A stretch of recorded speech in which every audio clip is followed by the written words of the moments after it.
In an effort to sound incredibly enlightened, I will begin this video by quoting Dalai Lama XIV. Happiness is not something ready-made. It comes from your own actions. Let that sink in for a spiritual moment.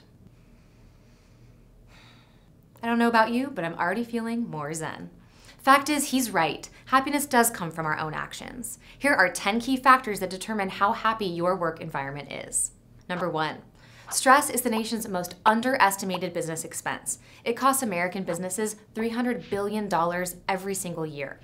Stress can not only shorten attention spans, it can also lower immune systems and just make for a pretty uncomfortable office space in general. Healthy food and in-house massages or yoga are just a few ways you can help lower your company's stress levels, at least until you make it to happy hour. Number 2, be careful with the AC. Being cold can intensify feelings of isolation.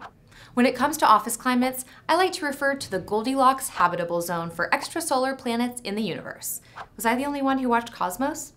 Basically, if a planet is too close to its sun, it's a miserable, scorching desert. And if it's too far away, it's essentially a horrible frozen ball of ice. Neither are capable of sustaining life. Just like the porridge Goldilocks broke and entered a home to eat, the temperature in your work environment has to be just right to keep everyone comfortable and productive. Studies show that being physically cold can lead to increased feelings of loneliness without the individual being aware of this connection. Meanwhile, a burst of physical warmth, similar to personal warmth, has the power to help people neutralize feelings of rejection. That being said, consistently high temperatures can also make workers feel sluggish. Experts suggest keeping your office temperature dial around 65 to 70 degrees Fahrenheit. Number 3, hourly employees are happier than salaried ones. It may come as a bit of a surprise, but it has been supported by a study from the Personality and Social Psychology Bulletin. Findings reveal that hourly workers feel happier than salaried employees, and researchers theorized this discrepancy might be due to hourly workers' focus on the concrete worth of their time each paycheck. Number 4, a noisy workplace can unintentionally trigger erroneous releases of adrenaline. Okay, so no one wants to work in a library, except, well, I guess librarians, but no one wants to work in the middle of a party either. Except, well, I guess a certain kind of dancer. Point being, noise can affect how productive employees can be. Even though some people claim to enjoy a workplace that's abuzz with activity, a study reveals that loud workplaces raise levels of epinephrine, also known as adrenaline, whether or not employees reported feeling bothered by the noise. Prolonged exposure can lead to unintentional reductions in motivation, trouble sleeping, and even poor posture. So try to keep it down. Thanks. Number 5, the number 1 reason employees leave isn't money or opportunity. It's alien abductions. One minute your employee is procrastinating by the water cooler, and the next they vanish in a brilliant beam of light, never to be heard from again. Okay, so that's not exactly the number 1 cause. Although many workers decide to leave their jobs for a promotional opportunity or a higher salary, a study of more than 10,000 employees revealed that their primary reason for leaving was actually to escape work-related stress. There is a fine line between productivity and stress, and it's wise to toe that line as carefully as possible so you don't risk burning your team out. Number 6, optimal levels of employee motivation are achieved when they are challenged, but within reason. It stimulates them, inspires them, and makes them do their best work. An individual's task must be difficult yet achievable and be both perceived as a challenge and objectively be a challenge. Of course, the key to all of this is the ability to properly assign and delegate these perfect challenges, which depends on a great leader, like Yoda or perhaps Mr. Miyagi. Come to think of it, they would make pretty awesome bosses. Number 7. Flexible schedules unequivocally boost satisfaction and performance while reducing turnover.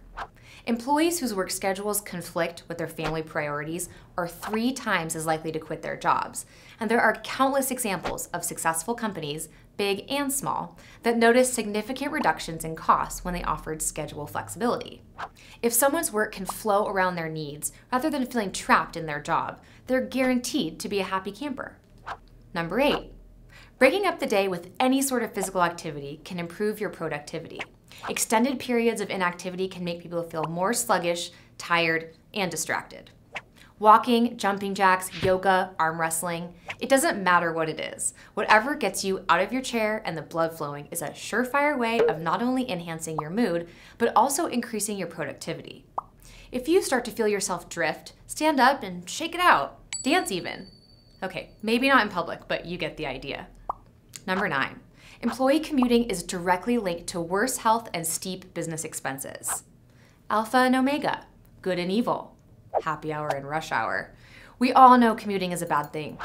The American Journal of Preventive Medicine found that the further people commute, the higher their body mass index and blood pressure, which can adversely affect healthcare costs. Employees who commute get sick more often, and unbeknownst to many, about 5 million workers call in sick every year simply because they can't handle the stress of their commute. While commuting is usually unavoidable, consider offsetting some of the stress by allowing commuters more flexible work schedules. Number 10, office layout matters. Greater employee proximity and fewer barriers increase job satisfaction. Studies find that being within close walking distance to other employees and having fewer physical barriers, which act as deterrents for conversation, is critical for increasing impromptu and face-to-face employee interaction. These exchanges are essential for employee job satisfaction, collaboration, commitment to a business, communication, and overall productivity. I believe it was US President and part-time vampire slayer Abraham Lincoln who famously said, "You can please some of the people some of the time, all of the people some of the time, some of the people all of the time, but you can never please all of the people all of the time." That said, the aforementioned 10 tips can generally help make your work environment a happier, healthier one for most of the people most of the time. Boom!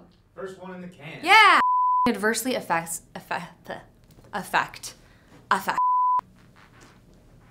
Employee proximity